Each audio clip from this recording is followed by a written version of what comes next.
Hi everyone, and welcome to episode 160 of Retro Encounter. I'm your host for today's spooky indie game we're going to talk about, Marcos Gaspar. And today I have with me the impressive, the venerable Robert Fenner. I'm swollen with water weight and excitement to record today. Thank you for having me. Yes, and we also have the super cool, the super hip, and you better have checked his Breath of the Wild soundtrack review, Greg Delmage. Something about mermaids. Oh, absolutely. And I'm sure... Be a part of your world. There we go. Yes! I was thinking about that, just singing, just changing the words to Under the Sea with Under the Swamp. Because that's kind of what happens with a lot of people on there. But Down when you're dead. Under the swamp. But yes, today is really exciting because we don't really talk too much about like really indie like creepy games like this game Mermaid Swamp or other ones that let's throw some out there. You had a bunch on this list. Huh? You had a bunch on this list. Oh yeah, kind of like Ebe, Mad Father. Another one from Uri is like the Strange Man series, or that Blight indie creepy game that I hope that you check out, Rob, because I think you're gonna love it. I have it downloaded. It's installed. I just haven't had a chance to play it yet. I would love to play Blight Dream. Oh, you're gonna love it. It short, sweet, and should I call it sweet? I mean, it's well, it's a hard game. But yeah, enough of that. About that, I wanted to actually not before even jumping into Mermaid Swamp. I kind of want to know like both your experiences with like horror games or just indie horror games, I should say. Because I know Rob, you're very experienced with like indie horror games. I am.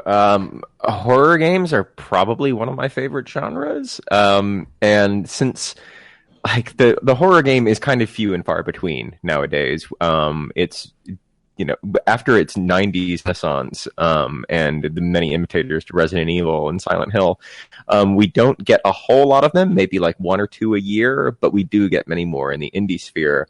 And I found that the Japanese, like, super no-budget bedroom indie sphere is pretty ripe for small, humble horror games, and some of them are pretty interesting. I think Uri, in particular, who made this game... full disclosure, I worked with her and the translator of this game, VG Person, in the past. One of the better ones, and I'm not saying that because I'm biased, but she,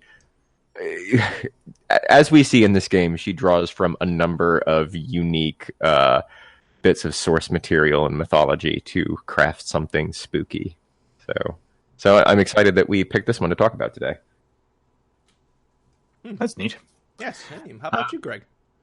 For myself, my indie verse in the horror game realm hasn't really been a big thing. I've always enjoyed horror films and games at a distance, I suppose is the best way to put it.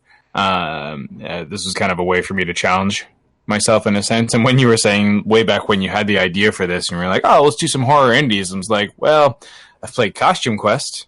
That's spooky. That's Halloween, right? And that's indie. It is seasonal.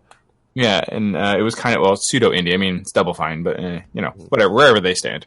But anyway, that was about where I got. So I was like, oh, this could challenge me. I mean, I've played Fear 2, I think it was. And that was pretty terrifying. I didn't play a bunch of it, but just got through, like, a bit of the beginning of it, and I really liked the intensity of it, and, like, Prey and Bioshock game stuff. Fear, is that the Monolith game, the shooter? Yeah. That sounds right, yeah. Yeah, it's a shooter game.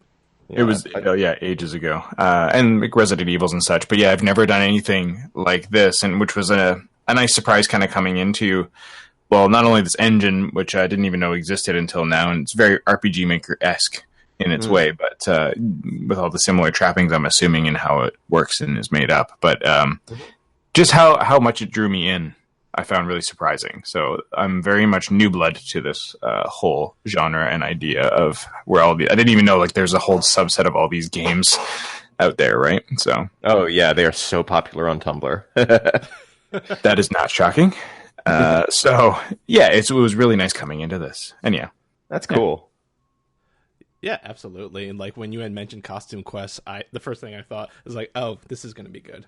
This is gonna be I felt like I just really wanted you to be on this episode. I was like, I think you're gonna love this one. It's a good start. That's why one of the reasons why I chose Mermaid Swamp was because it's a great entry level for like the indie horror RPG, because it's not too gory. It's not too many jump scares, maybe like 2 or 3 at most, and there isn't like too strong of like themes that you would usually relate to like horror games, like talking about darker themes. I think the darkest it gets here is well we'll get into that, seeing that it's part of what 3 of the endings. But yeah, Mermaid Swamp, this is an exciting one. More or less... How did you find out about these, I guess is my question for you, Marcos? Ooh, a question for me. I never get asked questions. Yeah, sorry, I'm completely derailing you as host, but yeah, it's just kind of a... Greg, if you want to derail, that's fine. I love answering questions. But yeah, how did you discover these games? Because again, for someone, I feel like I'm well versed in the whole game universe and world of things that happen in gaming, and I've never heard of any of this stuff. Well, for myself, I think it was more of like just scrolling around YouTube. This was like years ago. Like finding about like creepy games. I think one of the first horror games, like it wasn't even Corpse Party. I heard of the original like Corpse Party, like after I had learned about a game called Ebe, and from there I would just like learn more and more about these games, and finally come to a place where I found a YouTube person that like just played like these indie horror games like all the time. So like I would slowly become more and more accustomed to them until I just went off and search for it. And Rob, you know the YouTube person I'm talking about, Manly Badass Hero. Oh yeah.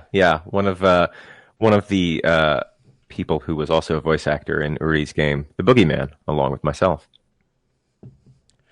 Yeah, and that was really my me discovering it, and ever since then, I just had this extreme fascination with it, specifically indie horror games, because I do like enjoy horror games, like for like more major ones like Resident Evil or maybe like The Evil Within. That's another good one I enjoy playing.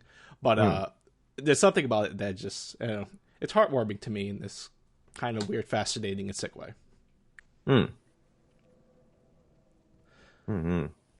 yeah, Rob, I want to know how you got into it, because I'm really curious, because you're very versed into this. I've listened to a bunch of your audio podcast or just your show, and I really like it, especially what it called, Detention. Detention. Oh, right. Yeah, of course. Yeah, thank you. Thank you very much. I guess those are sort of two different things. But I always try to have my finger on the pulse of like indie horror and indie games in particular.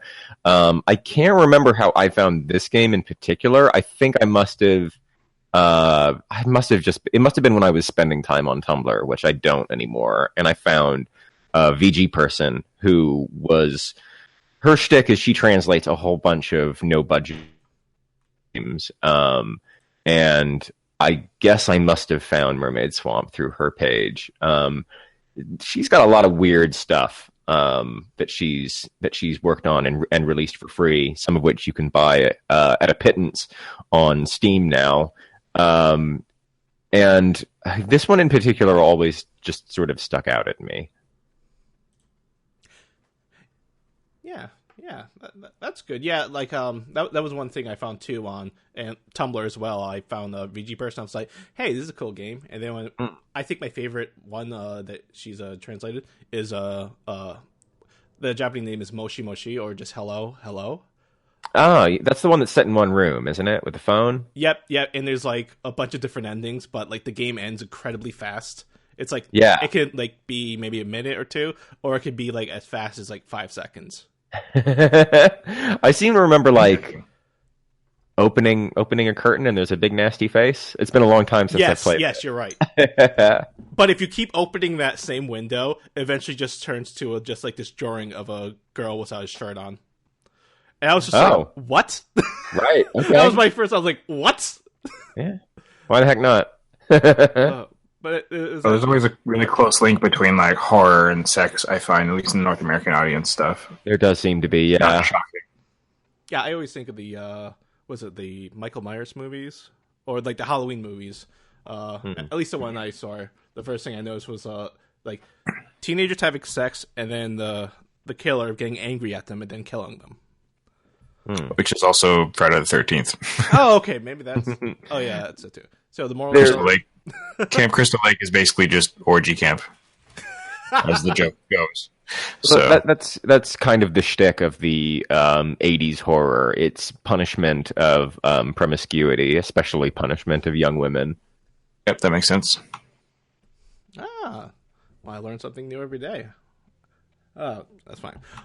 But hey, Mermaid Swamp. I want to know what both of you thought of it. I want to hear Greg's impressions of it because like this is new. I never played it before or anything like this. And you both have, right? Before this playing, you've played it before? I have, yeah. This is the first time I played it in a number of years, so it was nice to go back to it. But yeah, I am familiar with it. Well, I didn't know what to expect first and foremost from the Wolf RPG engine. I hadn't looked up anything from it, so I went to the download. I was like, oh, okay, this looks very RPG makery. And when I opened up the main menu, like it all had that vibe and like the burbly water and stuff like that. And once I kind of got it set up for how I wanted to go in, it starts very traditional horror film of like teens on a road trip going to a place, getting lost. Which brought me back to one of the standout horror films for me, which was Wolf Creek. I don't know if either of you've seen that film, which is like which was extra creepy because they said it was based on a true story, but then it's not, which is great because then I was just like, good, everything in Australia wants to murder me. I'm never going. But then when I found out that is true, though. That is true, but there's not as many serial killers as I thought there could be. Anyway, so it gave me that kind of vibe of like, okay, cool, this is. Like Marcos was saying, it's very good for an entry point because it's like it's familiar as far as the whole horror mechanic goes. So that kind of drew me into the storytelling and such. And I was like, okay, I see where this is going. They're going to go in the house and bad stuff's probably going to happen, which it does. But it's got some really nice jarring imagery and yeah, like a few little jumpy scare moments, which kind of raise tension. Like, oh, okay, I wasn't expecting that, but like not anything too horrible or terrible. It's mostly just the game does a really good job of messing with your psychology in a sense, which was surprising to me because, as I said, like I've played stuff like BioShock and Fear and all that sort of stuff where you're in an immersive 3D environment, you're hearing things on all sides. Whereas what surprised me is how drawn in I was to this 32-bit engine world and still felt the tension when like the best way to put it is when we finally go to like the older mansion. And you're by yourself. I'm like, oh my gosh, oh my gosh, oh my gosh! Like, just like feeling like I just felt like that clench in my chest. But then immediately later on, when Saito, is that his name? Yeah, he joins you in there, sort of like at least he's like in the study. Just knowing he was in the house with me just immediately like lowered my tension. And so, yeah, it was weird. I was like, hey, there's somebody else in here. That's fine. Everything's fine. And again, and this is all just me, like, playing, like, a top-down RPG, more or less, point-and-click adventure. And it was just, I was impressed by how much, the tension of the story drew me in. I gotta say that's one of my favorite tricks that horror games pull. Like, whenever it comes up, it always makes me really happy. Like, when you're in a spooky location, and then you have to go to, like, the older, spookier location. Like, Corpse Party does it, where, like, you're in this horrible haunted school, and then you go into the old building, and the music changes, and they say, like, the air feels really thick, and it's choking you, and it's like, oh, wow, this just has, like, ratcheted up the tension of what's already a horrible situation. So the old house does that really, really nicely in this game. It does. And then there's like, yeah, with like the swamp water kind of seeping down the stairs and boarded up doors and cracks and things and creepy messages and cupboards and stuff. And you're just like, oh my gosh. Because, yeah, like the old man leaving and you in like, but don't go out in the mist. I can, apparently. 'Cause he never says he walks or drives. He just leaves. But nobody else can. But yeah, I just found that good. And as far as like gameplay wise, yeah, I was like, okay, this is a point and click adventure. Of course, I wasn't expecting like JRPG style battles against, mermaids, but I wasn't sure what to expect from if it was just going to be more or less like a visual novel or if it was going to be like a true adventure game. So I thought that was kind of nice. Like, I definitely felt good when I solved some of the puzzles, although there was one puzzle that I was just like, okay, come on, game. Like, I would not have put these two things together if I hadn't just read a guide to be like, really, that's how you want me to get through this? Oh, fine. Okay, sure. But most of it... I'm sorry, go ahead. No, it's all good. I was going to say most of it was pretty intuitive. Sorry, what were you going to say, Marcos? I was going to say, was it the puzzle with the phone? The phone? Like waiting for the phone call? No, I haven't. I don't even think I got that. Oh, wow. For me, it was... That's right. Never mind. I think you said you got one of the endings, but you didn't get the best I did. ending. It's possible not. I feel like I definitely did not. But I don't know if you want to talk about ending just yet, but we'll get there. No, for me it was when you solve the clock and you're using the item that you get from the clock. Which, why was that in a clock? I don't know, but whatever. But anyways, when you use that, I don't want to spoil it. In case people want to play the game, I don't want to spoil it too much, but you get a bottle of something and you have to use it to open something, and it's just like, really? Anyways. I assume you both know what I'm talking about. Yeah. With the floorboards. But yeah, that whole thing. I was like, I have a hammer. Why can't what? Anyways. Yeah, it's really strange. And that's like just indie or just horror game logic. Like, it doesn't make sense. Yeah. It's kind of like playing King's Quest or something else. It's like, this doesn't make any sense. Yeah, and every once in a while, you're going to hear that from any adventure game. There's always at least one or two puzzles where it's like, you didn't quite think that one all the way through. That how are you expecting everyone to intuitively get to that jump with you?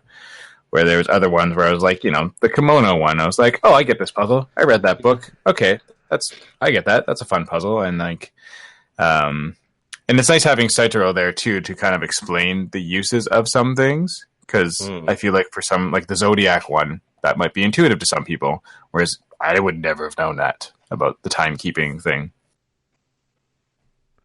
Yeah, that's a confusing one. Yeah, but again, just because it's the kind of thing where like just go and interact with everything and anything you can in true adventure game fashion, and you'll probably find the answer. So it was definitely good. Sorry, go ahead. I was just going to say it was good for giving you that at least. What were you saying, Robert? It is. One of the issues that I found in Uri's games is that it's like you kind of have to be genre savvy to do that. I find like you can interact with anything and everything, but usually you just get like what's basically a like for a long time it's just like it's a clock, it's a cupboard, it's an electrical socket, and it's just like like the amount of trash cans I went to expecting to find like wire or something. I was like, it's got to be in one of these things. There's a trash can in every room. There must be something in one of them. Yeah, it can be a little exhausting. Mm-hmm. And we've definitely like heard like Rob Steinman and the gang talk about other stuff on Random Encounter back in the day, where there's the odd adventure game where they're just like, I got tired of just like smashing everything into everything else, hoping something would happen. Oh yeah. And this game definitely was not super guilty of that. Like everything usually pointed immediately to a puzzle right after, which was good. And like I said, it was very rewarding when I was able to solve things. So I did enjoy that. And whenever, Marcos, you want to get into endings, I'll talk about my ending. But for now, I'll leave it until we want to get there. We'll get there soon. But Rob, what's your impressions of the game? The first thing that struck out at me of this game is its setting, because I've got a bit of a fascination with the mythology around Japanese style mermaids, or ningyo. I used to really be okay. It's like All my references are basically from pop culture, and then like I learned about myth from there. But I used to like the Rumiko Takahashi manga and anime series, Mermaid Scar, Mermaid Saga, which was based on this old Japanese folktale, Hapiaku Bikuni, about it's like their seminal mermaid story is that a fisherman catches a fish with the face of a girl, and they decide, he and his fisherman friends decide, oh, that's a bad omen, let's not eat it. But he saves it and gives it to his daughter, who eats it, and then she becomes immortal, and she becomes this. She wanders throughout Japan for 800 years, getting married, falling in love, then watching her partners die as she doesn't age, and then she becomes a nun. And after traveling the world as a nun, she ends her life after 800 years. And the Mermaid Saga, it's basically like a boy's adventure shonen take on that, where like these two immortal like mermaid detectives kind of are off hunting people who have been eating mermaid flesh, who either in Takahashi's world, they either turn into big monsters or they just become immortal. And this immediately, Mermaid Swamp immediately reminded me of that series, and I'm thinking it was probably an influence. But I talked to Uri a little bit about this in an interview that I did on my blog, about how like the main crux of this game is the meeting of two contrasting ideas or settings. Like she's crossing. What struck out at me is that she crosses the Japanese mermaid myth with the story of Ophelia from Hamlet, and you'll see that like all the paintings in the house are different paintings of Ophelia's drowning scene. Yeah, which was funny because like immediately I knew as soon as I saw one, I was like, "Oh, that's Ophelia," and then that became a very big recurring theme. Yeah, in a major way. So you've got this creepy Western style house with this Japanese style mermaid myth set within it, and I like a creepy house with some quiet moments. It doesn't necessarily have to be a big mansion. Just like I like a weird scene where a bathroom fills up with fills up with dirty water, and there's an absolutely amazing bit early on where one of the characters, Yuka, you can accidentally kill her by trying to do her a favor. And she's got a cold and she's in bed. And if you light the fireplace for her, you get this really, really horrible graphic of her like all swollen. It looks like something out of Gyo by Junji Ito. This really, really monstrous girl. So, oh, I know. Yeah. Oh, I know. That's how my game went. Yeah, it's nasty. I'm a big fan. But as a whole, I like how much of this game is devoted to its puzzle solving and its narrative, as opposed to some of its contemporaries, which are big into the running away from a pursuer or engaging in stealth. And because these engines aren't really made for that. And although this game does engage in a little bit of that, it's more building mood and explaining its story than it is ill-designed action scenes. Yeah, I totally get that, and that's also something I appreciated too. That like it didn't focus with like being chased after, because that there is a chase scene, but I wouldn't even call it a chase scene. It's more like you enter a screen, and then 3 seconds later, there they are, and you can navigate furniture, and they can just get like stuck in between stuff, and it's like, okay, this is a little later into the game, but I really found this game fascinating myself. And I want to hear your take. Like you said, that was the first thing that I noticed where, like, I heard of Mermaid Swamp, read a little bit about it, and understood like a little bit of the premise. And then like all the pictures of Ophelia, or the actual like painting pictures, are in the game. So these aren't like drawn by the creator. This is actually real paintings. And it's like the Malays and the Waterhouse. Yeah. Yeah. And I just, That's why they're so familiar. Mm-hmm. I always thought that was really nice to have those things together. But like for me, like you gotta have two things. I don't know why, but like as long as there's something really frightening about it, and with just a tiny bit of comedy in it, I like flock to it. Like the interactions between Rin and Saitaro. I really, really like Rin because she's so grumpy and so nasty. And that's not the kind of heroine that we often see. So I'm like 100% here for that. Yeah, they're usually the ones that die first in these things. Yeah.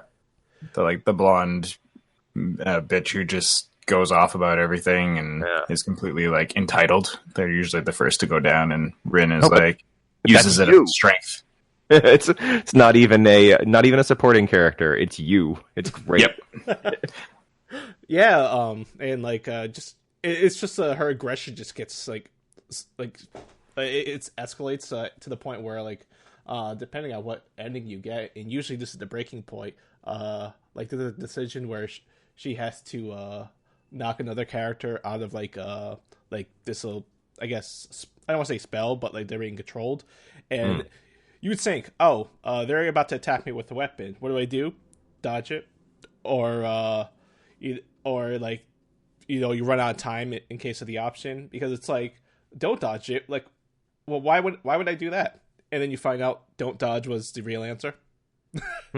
And yeah, kind of. Her reaction was not so much getting killed, but viciously kicking the other character in the chest and then repeatedly kicking them. Yep. Oh, jeez. Having a belated response. Oh, but it's like those interactions and like just the overall mood. And I really like the actual artwork that is done by Uri.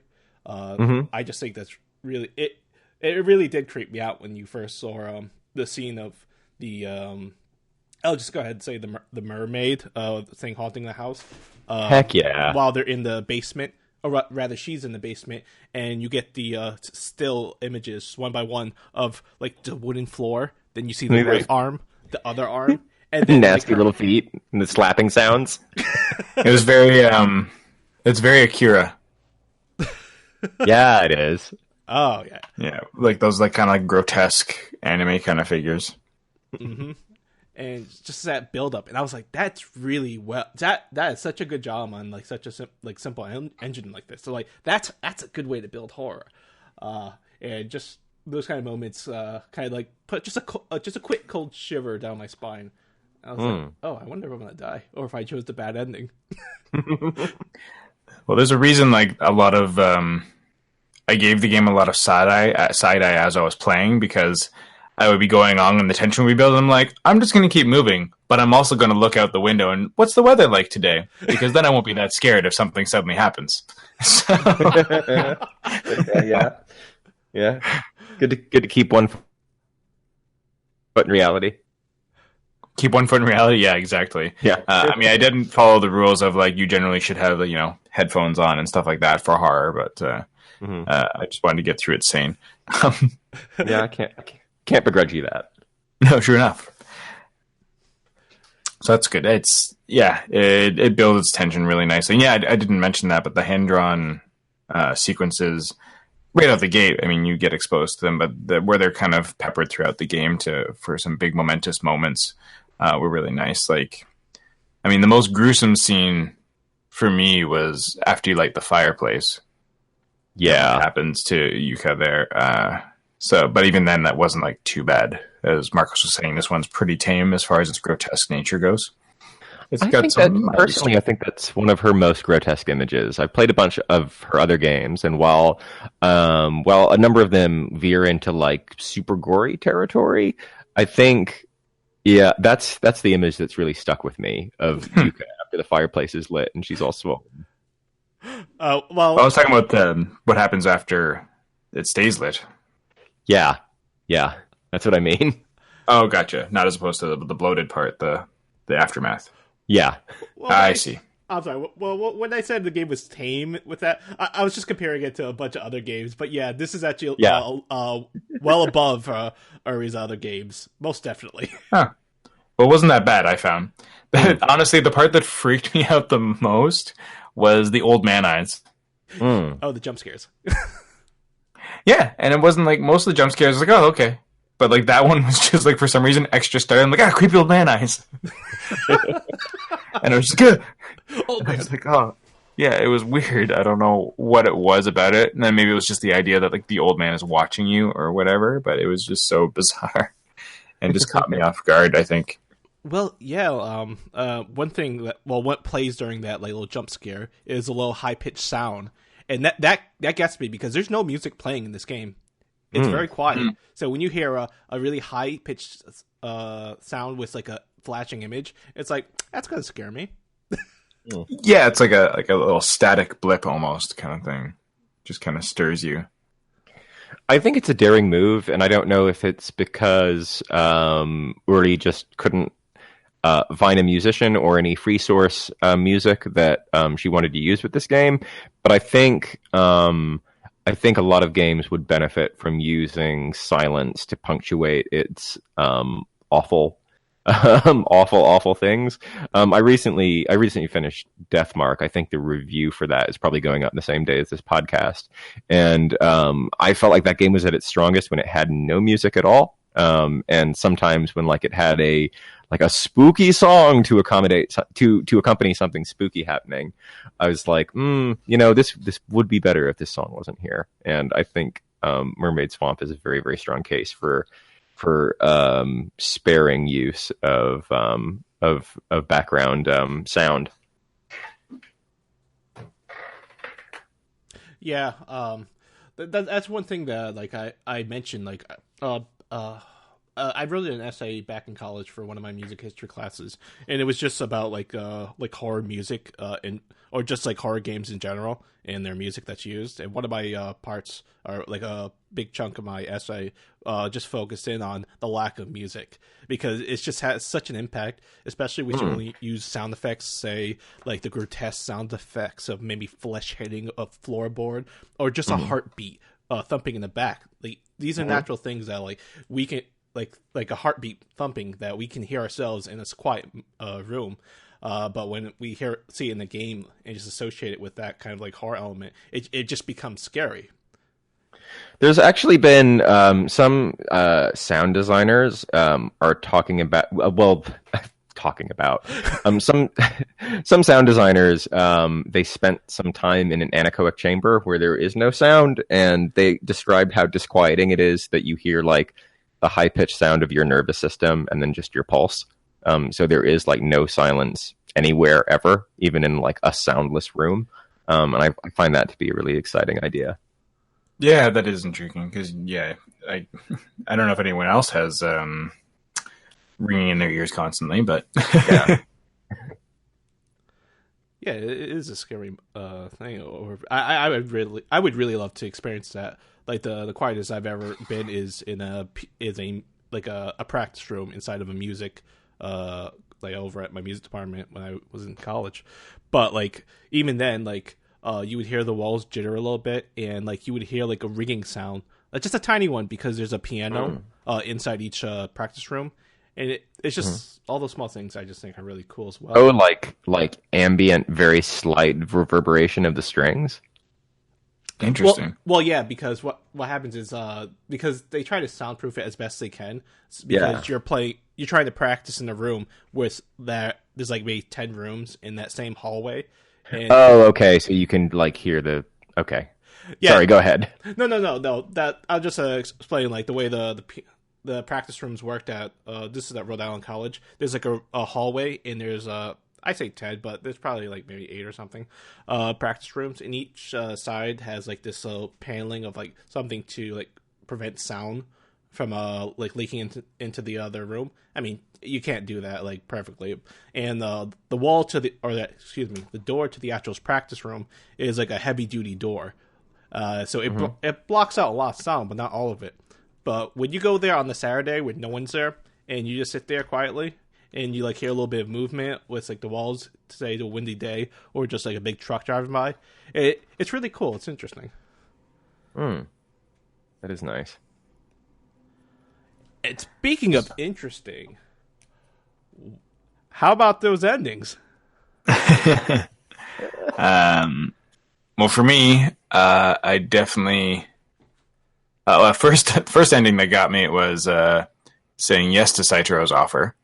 So that ended my trip pretty quick. And then I was like, oh, I also haven't saved for a while. So that was really annoying too. I had to go back and like plunge down into the water and do all that sort of stuff to get me over there. Go through the whole village sequence and everything else. So I had a lot of trekking to get back to that point, unfortunately, because I just kind of took for granted that that wouldn't happen in this game, that there wouldn't be any sort of game over states. But as for my ending, I feel like I probably got the darkest one, because if there's one darker, where she gets trapped and then ends up having to feed herself. So then that is the dark one. Goes crazy. Yeah. Okay. That's a creepy one. It was a nice ending, and the surprise of it, because for example, bringing it back to Wolf Creek, as I was talking about earlier, spoilers, it doesn't go well for everybody. And so it's kind of nice to see a horror movie that's just like, no, too bad you don't get out, you know. And I found that really interesting as a take, and it definitely made me feel a little despondent and helpless. I'm like, oh, I just have to watch this happen now. This is what I've committed to. There's no way I can change this. This is the ending that most faithfully ties up with Hapiaku Bikuni and kind of functions as like a modern day horror retelling of the story. She eats that mermaid, doesn't she, in that ending? She does, yes. Yeah. So she loses her mind and is convinced that she's, now invincible or immortal. Yeah, because he actually specifically references the whole nun thing. Yeah. And then he's just like, hey, whatever, you're going to go crazy anyway, so I can just leave you in the woods. Yeah. But yeah, you're going to go crazy after eating that. Oh my goodness. Yeah, because she was in there for days and is going hungry and just decides, and being trapped, I guess, in this room with all these grotesque figures. Yeah. Just loses it completely. And what about you folks? For myself, because that ending gets me every time. That creeps me out. It always strikes a nerve. Just her running into the forest, because that's what happens, right? She runs into the forest, like screaming, Laughing maniacally. That's it, maniacally. For myself, I was cheated out of one of the bad endings because I didn't realize about the matches or the light fireplace until like Sataro warns Rin about. Don't light that. And I was like, oh, I want to go light that. Won't let you do it. Oh no. I was like, come on, game, come on. Let me do it. Let me light it. But I was like, I guess my character has some sense to her. Mm-hmm. But for the ending I got, it was the best ending you can get. Because I was locked on that option. And I did die the first time to Saitaro. I was like, oh yeah, he just wants to be, it's heartwarming. And then he just kills you. And I was like, okay, that's great. And then what I love about like that scene in the next one where he's trying to like cut you up with an axe, it's going against what you typically would choose to like knock someone out of like possession or some sort of like just craziness. It goes more to Rin's character. Like Rin would definitely say no to this. Rin would choose the most aggressive option possible. And I like how that reflects the right decision. Like push him away. It's like, what? I don't like you. I hate you. And upstairs, where you choose not to dodge because she ends up kicking him in the ribs and just continues to kick him, and just sounds like, who'd want to sleep with you? And all that fun stuff. Like even when he's passed out, he just keeps kicking him. Which is funny because there was a random moment. Because there's I was noticing there's the whole bonus thing where you can kind of find a bunch of little scenes. And one of the ones I stumbled upon was I happened to go into Saidaro's room at one point when we were both alone. And she's like, hey, come on, let's, I'm lonely, let's whatever. So there seemed to be I guess, it's almost like a school ground crush I felt between them, as opposed to like outright hate. They both just constantly natter and pick on each other, but deep down they both actually care about each other. Yeah. So there was a part of me that didn't mind like the softness of making the choice of like, okay, you seem genuinely freaked out, even though he's clearly not acting in his right mind. But maybe this will help. And then it's like, surprise, nope. So, and then the same thing with the dodging and the not dodging. It was shocking because then when, you know, things go poorly for Setero, you know, a lot of her feelings come out of just like, but we were the only two alive and, you know, you were still a friend and, you know. Mm-hmm. No, I think, like, she obviously cares about him a lot, but I don't know. She's got her issues, doesn't she? And I appreciate. She wouldn't be on holiday with him and her pals if she didn't have some kind of if she didn't consider him a friend at the very least. Absolutely. Yeah. What was it? That's exactly it. And then they all kind of. I mean, you don't really get much out of Yuka for how she turns. You don't really know like who of all of them is the kind of the glue that binds them because Yuka and Yuta both kind of go on their own way pretty quick. And it doesn't seem to be a way to circumvent that, at least with my playthrough. And maybe there is a way to go around that, but it was still very startling. And there was that moment too where like you get the phone call from her, and it was just very startling in that regard as well. And then you find out, then things didn't go well. It was kind of like a weird thing, whether it was in Rin's mind or what. Yeah. Yeah. At least for me in my playthrough. I'm assuming you guys have gotten all the endings, because I assume there's... How many other? You said there's 3, Marcos? There's 4. There's 4. I didn't get them all this time, but I have... I'm not sure if I've got them all in the past either, but this time I went for the worst ending, because that's the one that I had the fondest memories of. And then I was trying to go for the good ending, and I forgot that you're not supposed to dodge... you're not supposed to dodge that axe. Which I guess that gives you like the second most depressing ending, where Rin feels pretty crazy out of guilt for hurting Saitaro, and ends up jumping into the swamp, thinking that she can, find him and be with him forever. And I think Yuta is the only one left, and then he just ends up getting shot, I guess, by the old man. It's really ambiguous, but there's nobody else it could really be. Oh, snap. Yeah, I didn't know you could, because Yuta was gone a long time ago for me. So I think he's pretty content, I think the old man is pretty content to, wipe out the loose ends and keep the eventually drowned Rin as a mermaid in his basement in that ending. Oh, interesting. Because I'm guessing the one with Rin eating the mermaid is the worst case scenario. Yeah, it is. Okay. Yeah, best ending. Good job, me. Oh yeah. I figured it's definitely the most memorable ending. So it's one of my favorites anyway. Even though it sticks with you. It's a nice version of all that. Everything turns out all right. Yeah. Mm-hmm. Yeah, that's true. And, you had the best ending time, right? Yeah, I went for the best ending. Because I got the what is it like? They both the ending where they Cause I went to go play it again. Where they both kill each other, not kill each other, but like swim into the ocean. The swamp. Yeah, the sort of Romeo and Juliet Shakespearean. Let's just do this. Yeah, it's like, let's just float away, and then that happened. Let's both be Ophelia. I wasn't too satisfied with that, but like I did go for the good ending, and happy endings. Everything's okay in the end. Surprise, and the old man in the end has to live with the fact that his precious quote unquote mermaids have been destroyed by Rin and Saitaro from blowing the area where he has his stash of mermaids, which they're just women. They're very bloated over time because they were kept underwater. Because I guess we should probably talk about the story a little bit to add some context to this. I think we should. Yep. What was that?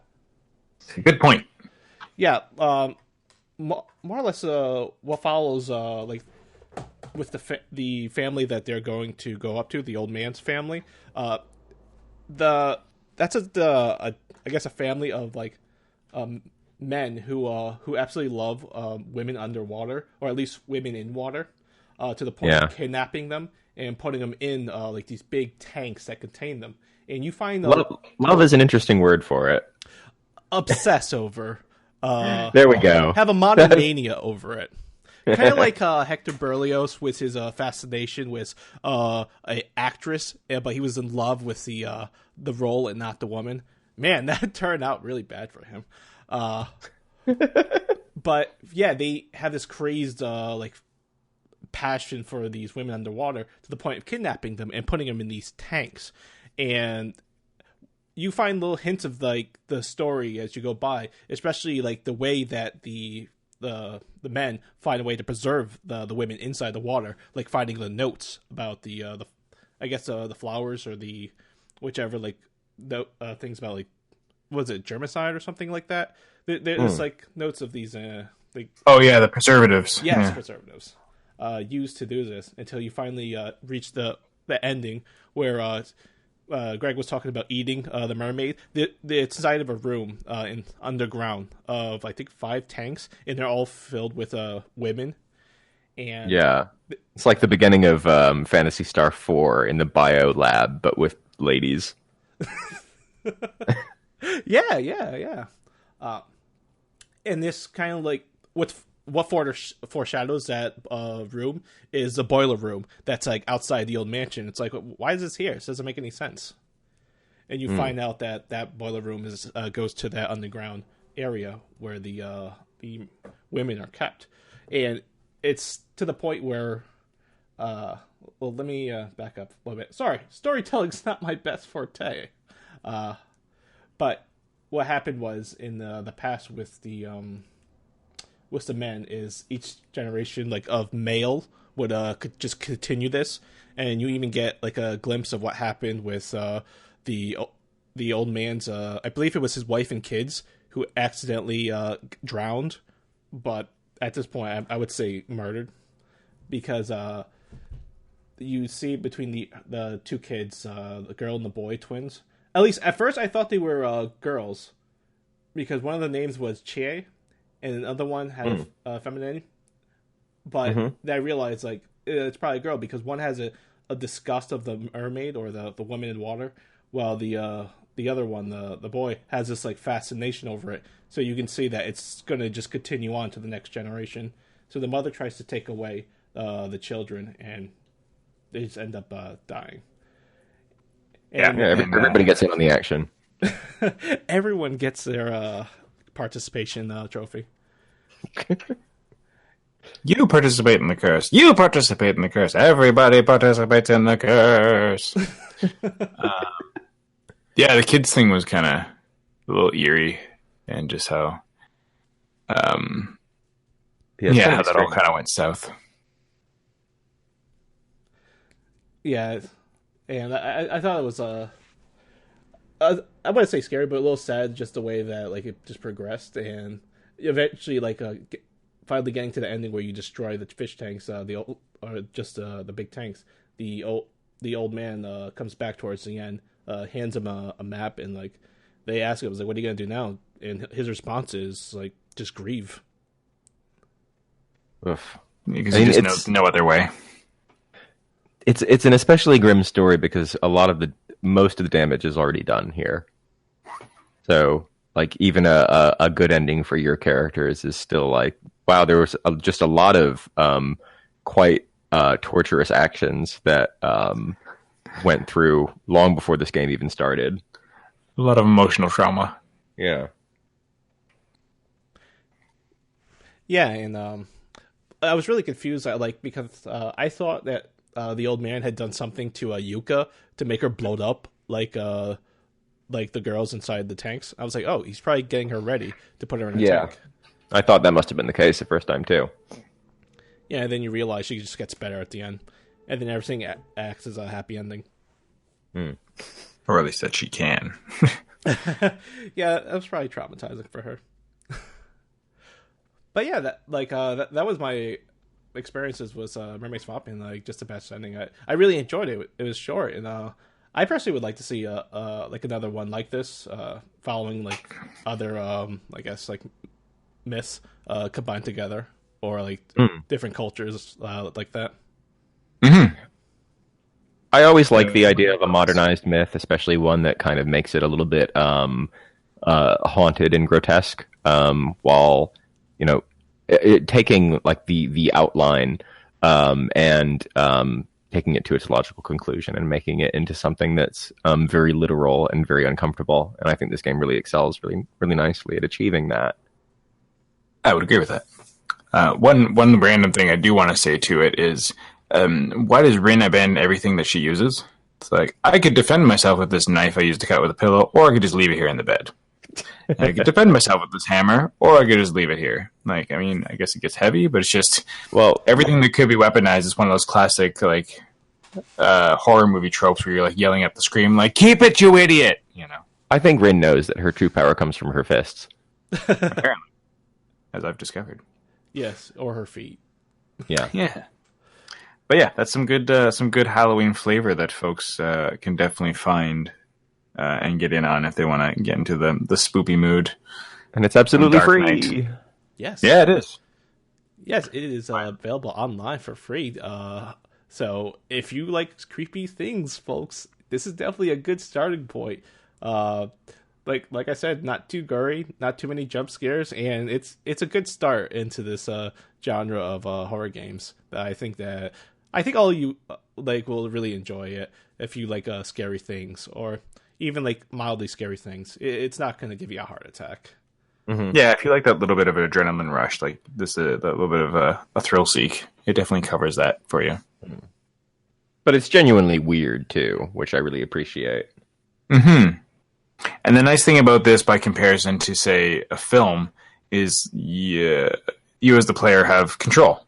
You know, like you feel like you have a little more onus of it, which makes it a bit more scary too, because then you have that worry of like, my actions could kill these people. But conversely, at any point, well, just like a film, you can just turn it off when you need a break, right? You can always just save and come back and realize it's saved. I can make a different decision. It'll all be okay. Maybe. Yeah, absolutely. Is there anything else you guys want to talk about this game? Because I think we might have hit everything. I feel confident with where we're at. Yeah, it's I think we've given a good overview. Yeah. Oh, sorry, Greg. Go ahead. Sorry. No, go ahead. Sorry, Robert. No, I was just saying. I too think we have done a good overview. But yeah, there's not too much to dive into aside from that. Oh. Well said. But if friendly, cuddly mermaids are your thing, stick to Disney. If, as Marco said, if you like the spookiness and the horror stuff, go for this. All right, excellent. Well, this has been a great episode. It was a pleasure talking to both of you, Greg and Robert. I would love to talk to you guys in the future because I like spooky things, and I wouldn't mind talking about more spooky things with both of you. Heck yeah. Well, I appreciate being introduced to this because of this podcast. It's always nice, especially with retro encounters in general, just having opportunities to play stuff I haven't otherwise played. So it was really nice being opened up to this, and I appreciate it. My fiance is definitely intrigued by the concept of this game. Oh, cool. Ooh. I know she will be terrified the whole time, but it'll be delightful to witness. Absolutely, and thank you so much, everyone, for listening in. If you have any comments or suggestions for us, you can reach us at retro@rpgfan.com. You can also chat with us on the board or even Discord. If you like today's podcast and would like to check out more episodes, you can find them at rpgfan.com and also on iTunes. Again, thank you so much for checking us out, and I hope you join us for next week's episodes because it's going to be something special. Is it also spooky? Sadly, it's not spooky, but if you're frightened of handheld games, then it might be spooky. I just always fear that I'm just gonna drop them. I'm in constant fear I'm gonna drop my handheld game. I can't do it, guys. can't do it. I want to meet that person that has that specific fear. I see And everyone. cater an entire game to them. At any rate, thank you for listening. Mm-hmm.